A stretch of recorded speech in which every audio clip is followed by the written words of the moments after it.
Hello and welcome to the Girl Fit Method podcast. On today's podcast episode, I have a super special guest with me, Sarah Davidson. Now, I came across you, I reckon you're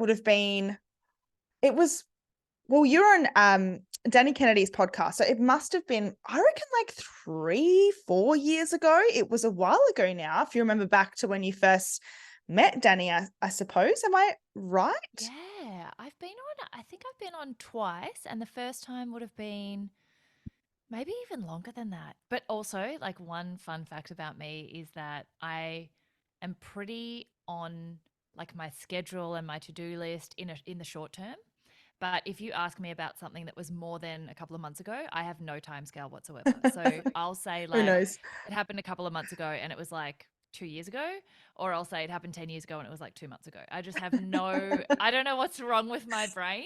And I'm the same with guessing how many people in a room. Like someone will be like, how many people were at the event? And I'll say like 60 and there would be like 10. Or someone will ask me to guess how many people are in the MCG and I'll be like 2 million. So I just have I don't know, like my brain just can't do it.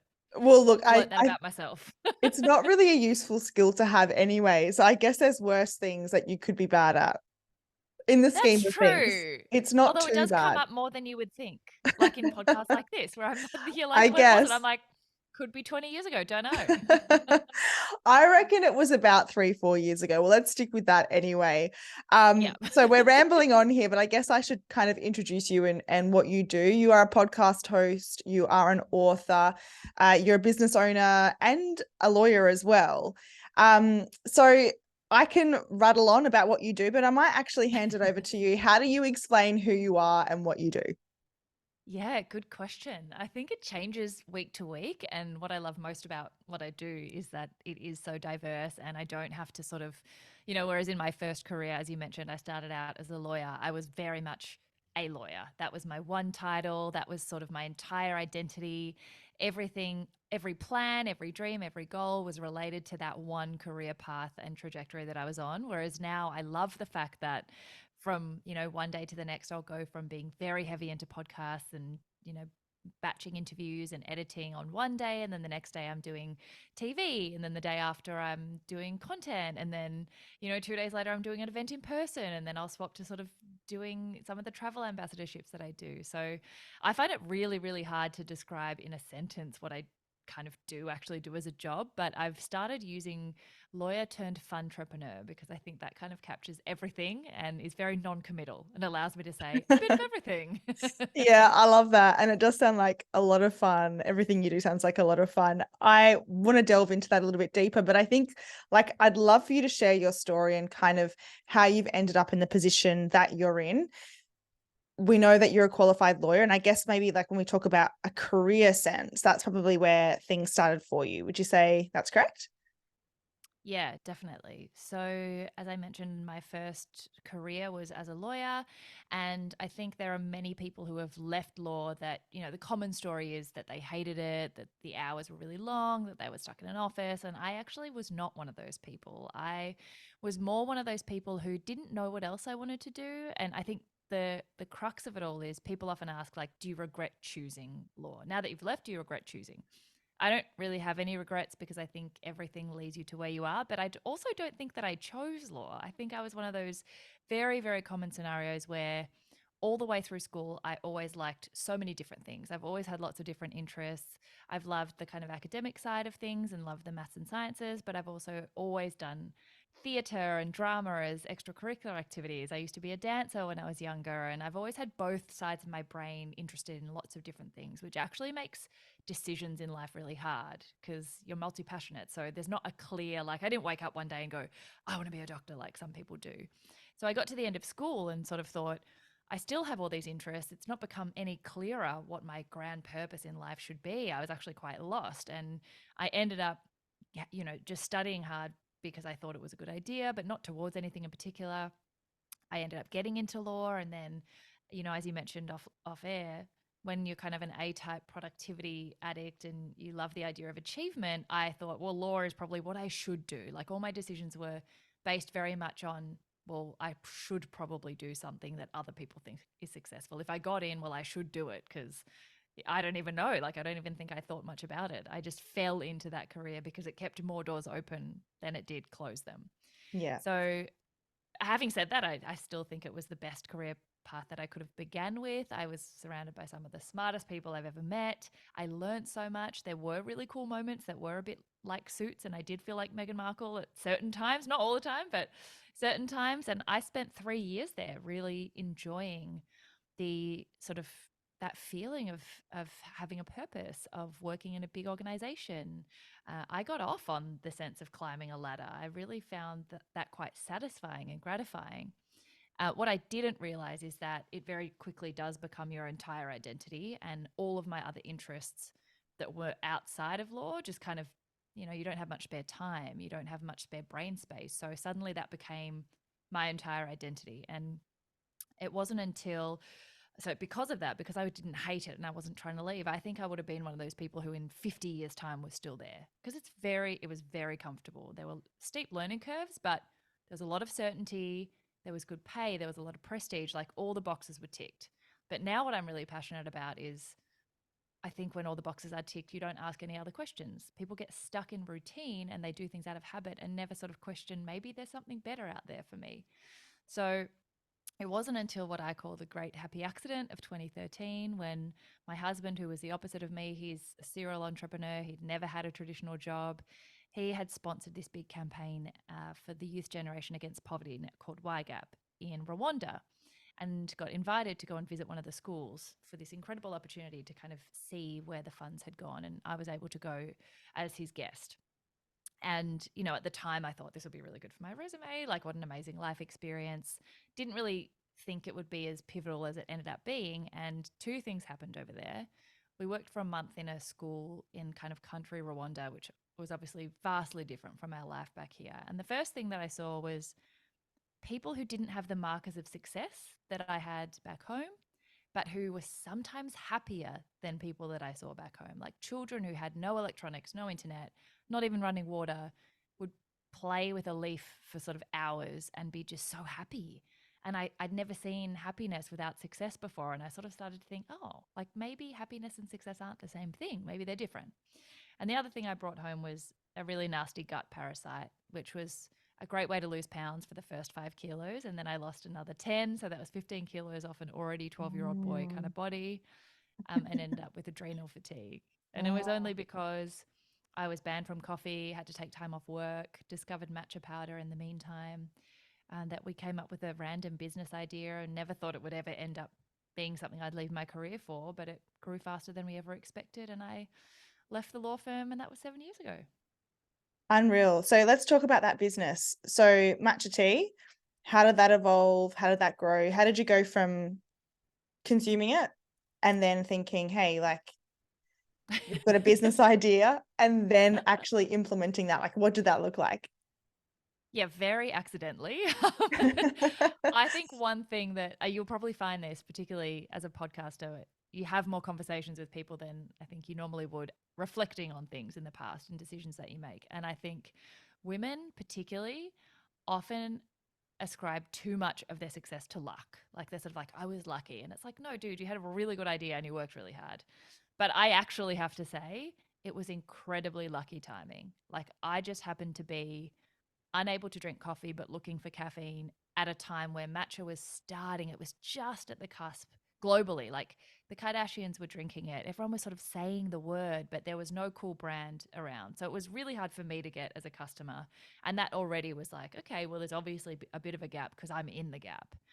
And then on top of that, my desire to find a source was even stronger because it was the only caffeine I could drink. So I kind of had all these ingredients like mulling around at the right time.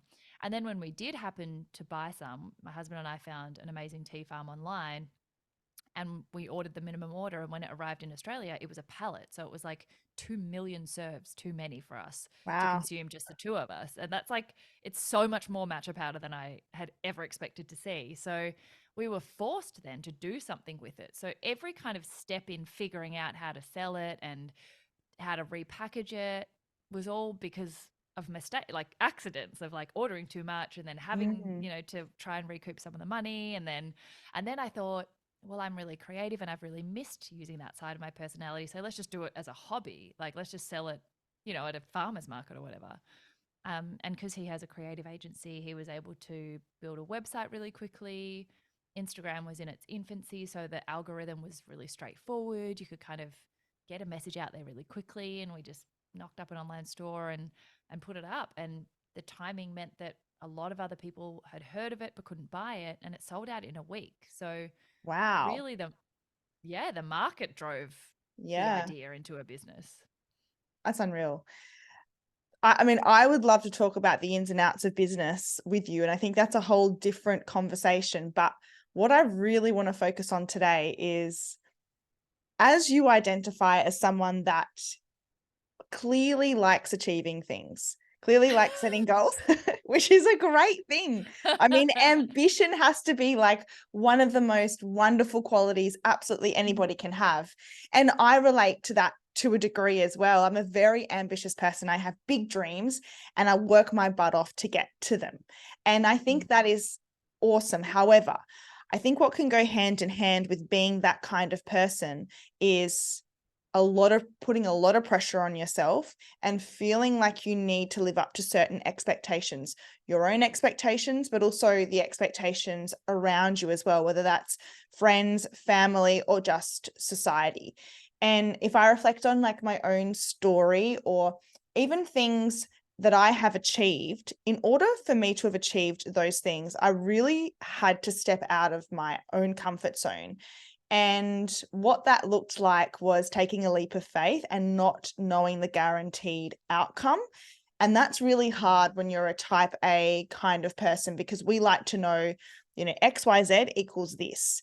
And that's just not the way that the world works, or it's not the way that the majority of our goals that we achieve work, right? Like there's a formula to success to a degree, but a lot of it is kind of just making it up as you go as well and just trusting the process. So, you're a lawyer, clearly really successful in that area. Then this stuff starts happening. I'm sure like it all sounds very seamless, but there would have been, I'm sure, times where you had doubted your decisions and maybe you felt like maybe those around you, whether you had pressure or whether you were thinking about how you were going to be perceived, maybe sort of were like negative voices in your mind when trying to make those decisions. I mean, do you agree with that? Did you kind of experience that throughout that time?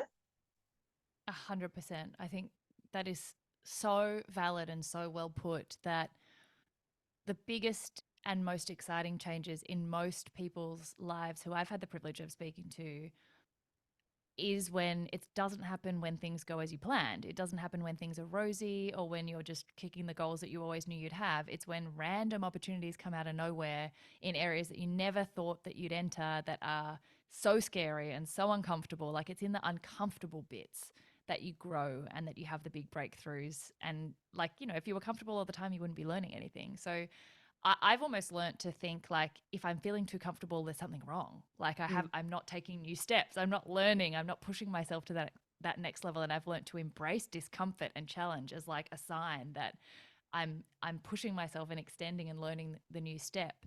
But I think that on the flip side of that, often self doubt, imposter syndrome, fear of the unknown, and fear of uncertainty, they're much bigger barriers to anyone achieving anything than actual abilities. Like the reason why people don't achieve their dreams isn't because they can't, it's because they're too scared to try. It's not because they couldn't actually do it if they put their mind to it. It's because they don't even start because it's too scary, it's too foreign, it's too unfamiliar. We're creatures of habit and we really like to feel certain and secure and safe. And that's so natural. But I totally agree with you. It's when you step outside of what you know and outside of the comfort zone that the magic really, really happens. And I think part of that is I've learned that self doubt is probably never going to go away. Like when I first went into business, I thought, oh, within 5 years, I'll be chill. I won't feel nerves anymore. I won't have self doubt. I won't question myself. I'll feel confident. I've got this. It's like more than 5 years, and I still have a crisis of confidence every single day. Now I don't think that's a bad thing. Now I Yeah. think, it means I care. It means I'm invested in, if I didn't get nervous before a speaking gig or an interview, I'd think, wow, maybe I'm too complacent. Like Mm. I kind of think I'm not trying to do a good job and investing myself in learning all the time, it's not that you don't ever feel self-doubt anymore. It's that you learn to channel it really well and think, Mm. okay, that's a good sign. It's a good sign I'm taking good steps, but like it doesn't control my decisions. You Mm. can learn to kind of like push it away. And it definitely takes practice, and I've gotten better at it over time, but I still have days, almost like I would say almost once a day, where I'm like, what the fuck am I doing? Why am I here? I don't have qualifications in this area. I still don't know, what's going on. The world is changing every day. So even if one day I think I've nailed it, the next day the whole, landscape is different and I've got to deal with new platforms coming out every day. Like you're constantly evolving, and that involves so much discomfort. But I think the question I've learned to ask myself, and this has changed the game for me, I can't remember who, I think it was in a book, but the question was, if I told you that you could try anything new, like anything you'd ever wanted to try that you were scared of or nervous about, and you knew that if you failed, no one would ever find out, would you be scared Mm. anymore? And if I'm honest with myself, I wouldn't care. If I tried horse riding and couldn't horse ride, I wouldn't think I was a bad person. I'd just be like, oh, that's not my jam. Like I'm good at other things. But if you told me I had to fall off the horse in front of everyone, I'd be like, oh, well, I don't want to do it then because I'll look silly. And you realize most of the time we're not scared of failure. We're scared of looking like a failure. Mm. If you failed at something, like you're rational enough to know it doesn't change the quality of who you are. But if someone saw you fail and you looked silly, suddenly it's like, oh my God, what will they think? So most of the time you're just being controlled by like how you're perceived by other people. And at the end of the day, like that doesn't really matter. So I think the more I've learnt where fear comes from, what I'm actually scared of, and like how much of a big deal that isn't, and not being controlled by other people's expectations or reactions or thoughts about what I do, the more kind of liberated you are. I love that. There's so many gems in there. I was thinking, oh, I've got to ask her this. I've got to ask her that. But Sorry, I like you that's all really need to right. stop me talking. I just like blah, No, blah, no, blah. it was amazing. It's escapes my brain. But one thing I did want to talk about was I feel like the first few times you step out of your comfort zone are the hardest because you don't have any past experiences of when you have stepped out of your comfort zone and things have gone really well. Or you've stepped out of your comfort zone, things haven't gone well, but you've survived. And it was kind of like all okay. The longer I think people try to live in a way where they can control everything, where things feel safe, the harder it is as we get older to break free of that because there's no reps on the board. There's no like, oh, Yes. okay, I remember trying this. Like, so it's so funny you say that. For me, I was, for the majority of most of my 20s, I was such a fearful person, and I would only do things that I knew I'd be really good at, like classic perfectionist. So yeah, I achieved in certain areas, but certain areas where I knew I was a beginner at, or I didn't know like what to do, or I didn't feel confident in, I just didn't do it. Like I didn't try it. And so because, I like to be the best, right? So like, well, if I can't be the best 100%. there, or if I can't achieve, like, why on earth would I try it?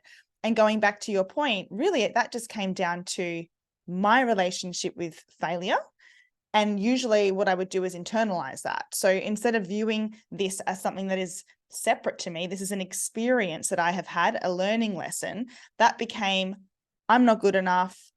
I failed. I'll never do that again. And the more that you get into that mindset, the smaller you live. You just stick Mm. with what is familiar to you, and you never really reach your full potential. Where like for me, and this year for me has been my year of yeses. And I'm saying yes to everything that's terrifying me and any opportunity. Obviously, it's been my year of yeses, but it's also been my year of no's in turning away things that I know aren't going to add value, but yeses to things that scare me. And there have been so many opportunities, just like you've mentioned, when you do step out of your comfort zone that you would have never, ever, ever have come past you unless you took a step into the unknown and really pursued things that you knew were going to challenge you.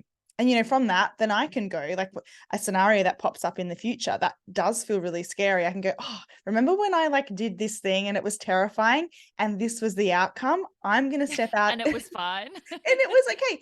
Even like when you fail, like I'm sure throughout your journey, like Sarah, we sit here you are, very accomplished, you've done so much, right? And a lot of people can look at someone like that, let's just say look at you and go, oh, like it's just all been smooth sailing for you. You know, things have just worked in your favor. But I would, 100% certain that is not the case. There's been lots of hard work, but also I'm sure there's been lots of ideas that you've had that haven't worked out or situations that haven't gone to plan, but you're Always. still where you are now and you've still achieved so much. Oh, absolutely. And coming back to that whole like things don't really progress when things go exactly as you plan. They progress when things don't go exactly how you plan. Like if you set out a whole plan for your entire life and then just fulfill that plan, like you leave no room for things that are better to be right around the corner. So I've gone from like a really planned out, certainty loving person to realizing like if you don't stick too rigidly to a plan, anything in your life can happen. Like anything is truly possible when you let go of this idea of what it should look like. And Mm. I think it's I was like you. I spent a lot of my 20s in a really like certainty loving, risk averse kind of mind frame. And we tend to silo ourselves. Like you think that once you are like that you're always going to be like that. Like, you know, my husband would be like, why don't you just try something new? And I would always be like, well, I'm not one of those people who likes trying something new, but I'd never had tried. So like, how do I know that? But you just condition yourself to thinking of yourself in a certain way. But what the beauty of the brain is and like of change is that humans are able to change. Like you think that you're a quiet person, an introverted person, a fear driven person, but the whole idea is that at any time you can decide to be a different person. Like there's literal research on the fact that you can change the way your brain thinks. So I went from someone who was a lawyer. We are trained, like our training is think about what's going to go wrong and avoid it. We're the most risk averse people on the planet. And I have like done a complete switch to someone who is has such a healthy appetite for risk and uncertainty because I practiced.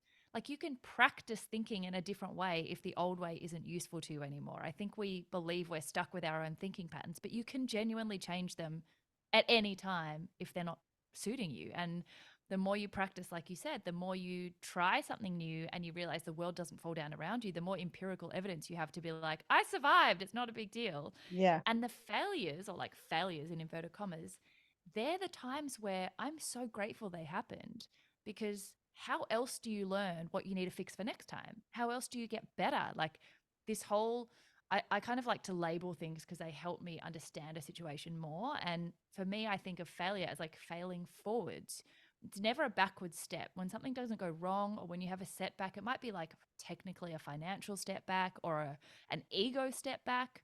But in terms of like the big picture, it's always a step forward because there's a learning Mm. opportunity that teaches you what you need to fix. Like every time packaging went wrong or print runs went wrong or insurance wasn't covered, like I always think you never know what worse luck your bad luck saved you from. So every time something goes wrong, I'm like, thank God that didn't go wrong in 5 years when our purchase orders were 10 times as big. You know, every time something doesn't really work out is a chance for you to improve that for next time. So I welcome I mean, I don't love to be a failure, but I welcome the sort of situations that are constant real time feedback of what you could do better. And if you don't get bogged down in like, I am a failure, I am the reason this, all went to shit, I need to close down my business. If you learn to see them as a learning opportunity, I think it was another really famous quote. Again, I wish I remembered who it was. You have two options when something goes wrong. You either win or you learn. Like there is no failure. Either it Mm. goes how you wanted it to go or it doesn't, but you learn something. So it's a Mm. win-win scenario. It's just how you perceive it. Love that. It's honestly all the mind. It is your brain.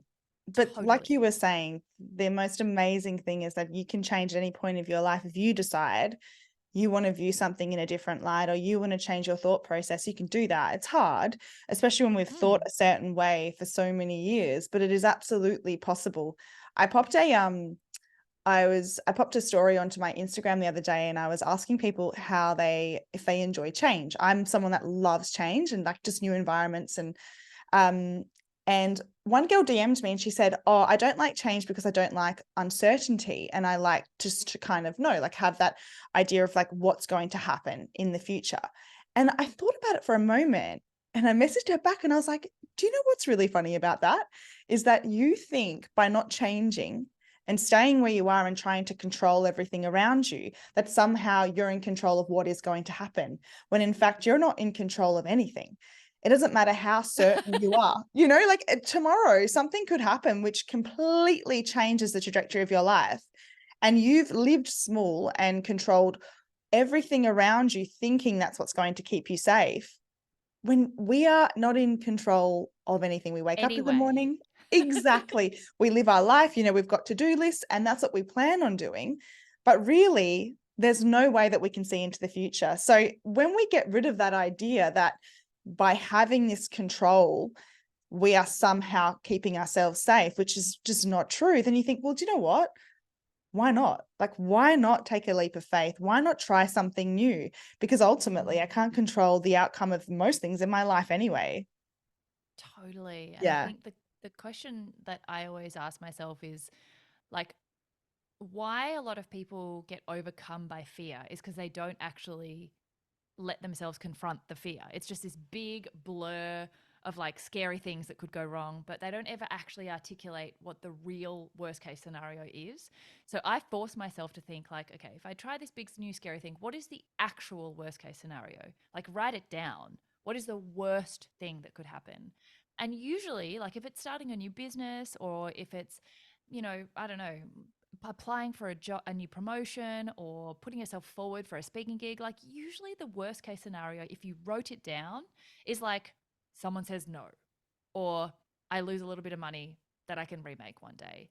Like once you write down the worst case scenario, it's often nowhere near as big or scary or overwhelming as when it's just rattling around in your brain. You get so carried away with it. Just write it Mm, down and then you realize like it's usually not a big deal. mm, And once you confront that, you're like, okay, well, if that's all the risk that's on the table and that's not that bad, then what other reasons are there not to do this thing? Usually nothing. Like, yeah. really, you're usually not, you don't have a lot to lose. And of course, there are, unique scenarios like a tech startup where you have to spend billions. Like, not everyone's scenario fits into this. No. But most of the time, I think if you really distill what you're actually scared of and you write it down, it's not nearly as scary anymore once you confront it. And then you can kind of move forward to, okay, well, even if it didn't go well, like the big deal is I might look silly for 5 minutes, but everyone else is too busy with their own stuff anyway. They're not even going to notice. Yeah, I totally agree. We can create scenarios in our brain that haven't even occurred, or outcomes that haven't even occurred. I listened to this, I'm going to butcher this, but I watched this TikTok. Trying to remember how she worded it, but I was watching this TikTok of this girl who was talking about fear, and when you're anxious about a situation, and when you're thinking about what could happen, what the outcome is. And she was like, do you know that idea in your brain? So you're going to, I mean, we work with women when it comes to health and fitness, right? So we have a lot of girls that are very fearful of changing their workout routine, although this is like not serving them or their nutrition plan. And they've got this outcome of what's going to happen once I lose control. And what she was saying is like, do you know that that's actually like a made up story in your brain? That's actually not reality. Like, you've created this idea of what you think is going to happen when it's not even in the real world. You're not Yeah. even in the present. But we get carried away thinking that that is truth and we just accept it, when in fact it's literally a made up story. And I think if you can view it that way, a fear tries to keep us safe and tries to keep us with what we feel familiar with, by telling us these stories that aren't actually necessarily facts. Um, Such good points. I just want to say a massive thank you. Thank you so much for coming onto the podcast.